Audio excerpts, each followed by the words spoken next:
یا تو اہل فارس سے ہوئی ہیں، ایران جو پہلے کا ایران تھا، یا عیسائیوں سے ہوئی ہیں، یہودیوں سے جھڑپیں نہیں ہوئی ہیں. تو ان کو خیال ہوا بیٹھے بیٹھے کہ ہمیں الگ ریاست چاہیے. مختلف جگہوں کا سلیکشن ہوا، سب ریجیکٹ ہو گیا. تو صہیونیوں کو خیال آیا کہ اگر ہم بیت المقدس کا نعرہ لگاتے ہیں کہ ہمیں بیت المقدس دوبارہ چاہیے، یہ ہمارے آباء و اجداد کا وطن ہے، تو الگ ریاست کا منجن بہترین طریقے سے بک سکتا ہے. مذہبی لوگ جہاں لوگوں کو صحیح گائیڈ کرتے ہیں، خوب سمجھ لو مذہب کے نام کا منجن بھی مذہب میں ہی بکتا ہے. آج بھی ایسا ہو رہا ہے.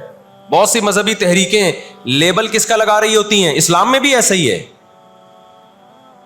جہاں اسلام میں آپ کو اچھی تحریکیں ملیں گی، وہاں ایسی تحریکیں بھی ملیں گی کہ لیبل کس کا لگایا جا رہا ہوتا ہے؟ مذہب کا، اور مقصد اس کے پیچھے دنیاوی مفاد ہوتے ہیں. اس کو سمجھنے کی ضرورت ہے. ہمارے یہاں جہاں بھی نعرہ لگ جائے نا مذہب کا، تو لوگ سارے گدھے گھوڑوں کی طرح اکٹھے ہو جاتے ہیں. یہ نہیں دیکھتے کہ اس کے پیچھے اس کے مقاصد کیا ہیں.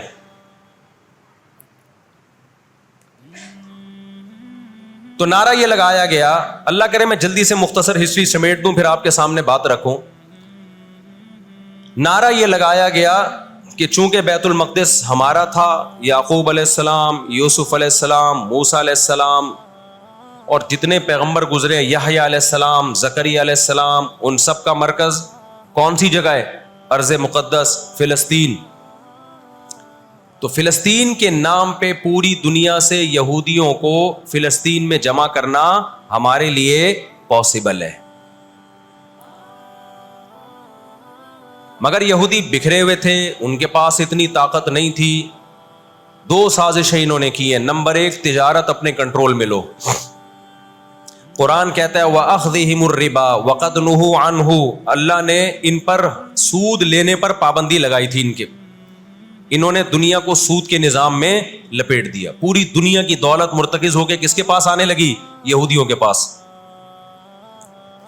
مذہبی ریاست بنائی جا رہی ہے. اس کی مثال ایسے ہے جیسے ہم مسجد بنا رہے ہیں اور بندوق ہاتھ میں لے کے لوگوں کو ڈکیتیاں کر کے پیسہ لاؤ. جتنا پیسہ بنے گا، جتنا پیسہ اکٹھا ہوگا، ہم اس سے کیا بنائیں گے؟ مسجد بنائیں گے. تو اس سے صاف پتہ چل جائے گا بھائی تیرا مقصد مسجد بنانا نہیں ہے، مسجد کے نام پہ منجن بیچنا ہے. سمجھ میں آ رہی ہے بات کہ نہیں آ رہی؟ لیبل مسجد کا لگ رہا ہے اس کے پیچھے، کیونکہ جو مسجد جو بنانا چاہتا ہے وہ کبھی بھی حرام پیسے سے مسجد نہیں بنائے گا. تورات میں آج تک سود کی حرمت موجود ہے.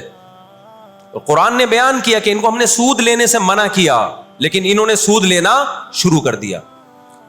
بڑے بڑے بینک آج کس کے پاس ہیں؟ ان کے تانے بانے سارے کس سے جا کے ملتے ہیں؟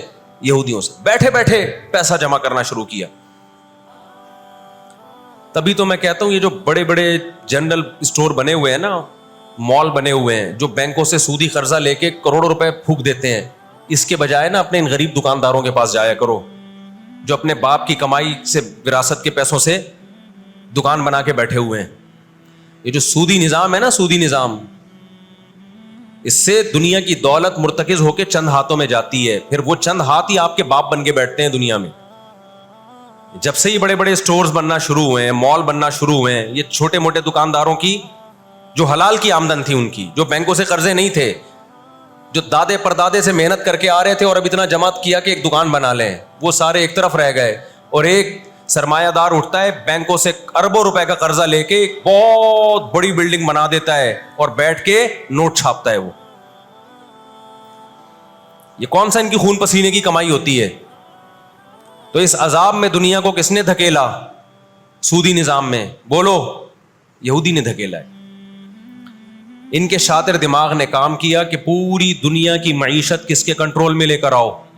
اپنے کنٹرول میں. آج اگر حاجی، ہم یہاں سے حج کرنے جاتے ہیں نا، میں نے ایک دفعہ سعودی عرب میں کسی سے پوچھا کہ یہودیوں کو یہ کھٹکتا نہیں ہے اتنے لاکھ لوگ آ رہے ہیں، 40 لاکھ 50 لاکھ لوگ حج کر کے جا رہے ہیں، ان کو کھٹکتا نہیں ہوگا اتنی اللہ نے مسلمانوں کو عزت دی؟ انہوں نے کہا ان کو نہیں کھٹکتا، یہ چاہتے ہیں کہ 40 لاکھ کے بجائے 80 لاکھ لوگ حج کیا کریں. وجہ اس کی ہے کہ وہاں سارا مال ان کی کمپنیوں کا بکتا ہے. میں سمجھا پا رہا ہوں اپنی بات؟ ساری پروڈکٹ کس کی بکتی ہیں؟ منجن انہی کا بک رہا ہے وہاں بھی. تو چاہتے ہیں 40 لاکھ کے بجائے کتنے لاکھ حج کیا کریں؟ 80 لاکھ حج کیا کریں. اللہ میاں نے حج کا جہاں تذکرہ کیا نا وہاں تجارت کا بھی تذکرہ کیا ہے. لیس علیکم جناح ان تبتغوا فضلا من ربکم. مسلمان جب حج کرنے جاتے تھے تو تجارت بھی کرتے تھے, کیونکہ پوری دنیا سے مسلمان آ رہے ہیں.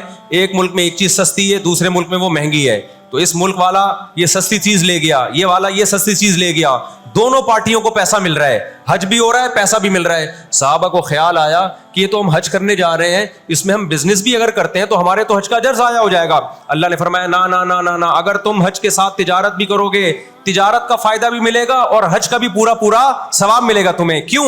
اللہ چاہتے تھے کہ حج کے ذریعے معیشت بھی مسلمانوں کی مضبوط ہو. اللہ تھوڑی مسلمانوں کو کمزور دیکھنا چاہتے ہیں.